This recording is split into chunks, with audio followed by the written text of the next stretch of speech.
Pero ito nakakatawa. Ito nag-iisa lang to siguro sa buong Pilipinas. Ito yung Birdman na naka-17 oh. 'Di ba?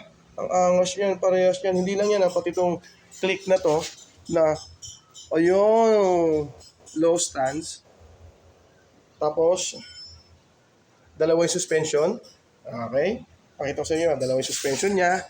And then, dalawa yung disc niya sa harapan. Okay? Sa kabila, pinakita ko na sa inyo, naka-disc din yung kabila. Yung, eto, naka-modify din yung disc niya. O, yan. Hello, yun, makita ninyo. O, kakaiba, di ba? Birdman to. Grabe, o, 17 yung kanyang size ng rim at ang nipis. Grabe, kakatuwa naman tong Birdman na to. Kakatuwa. Ang ganda. O, naka rim na 17.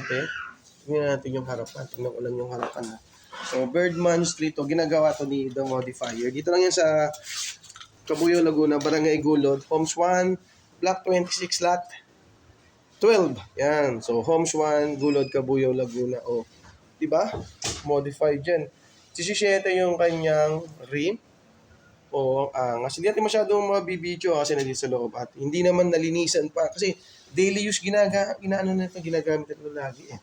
At syempre meron pa tayo dito yan, click na stance. O, ganda rin no. Ito yung click na stance nila. Tapos naka double disc dito sa harap.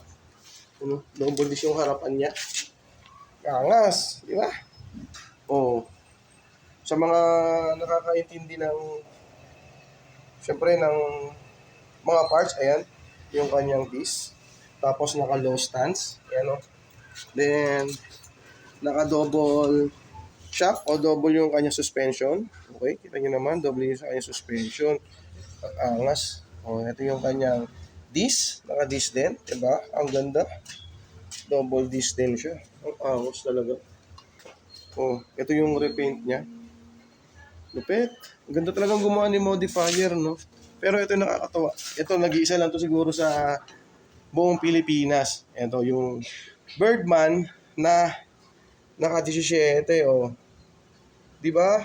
Ang angas niyan, parehas niyan. Hindi lang yan, pati itong click na to na ayun, low stance. Tapos dalawa yung suspension. Okay? Pakita ko sa inyo, dalawa yung suspension niya. And then, dalawa yung disc niya sa harapan. Okay?